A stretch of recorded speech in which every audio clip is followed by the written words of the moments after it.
Hi everyone, in front of me I've got Samsung Galaxy F23 and let me share with you how to virus scan your device. So first of all, let's find and open the settings, and here we have to scroll until we will find the battery and device care. Let's enter.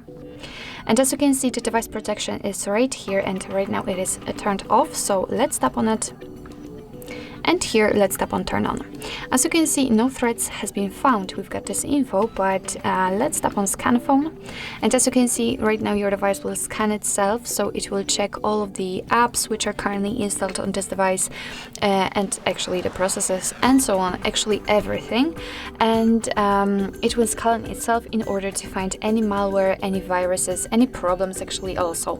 So we have to find until this operation will be finished, and we will check if our device is protected.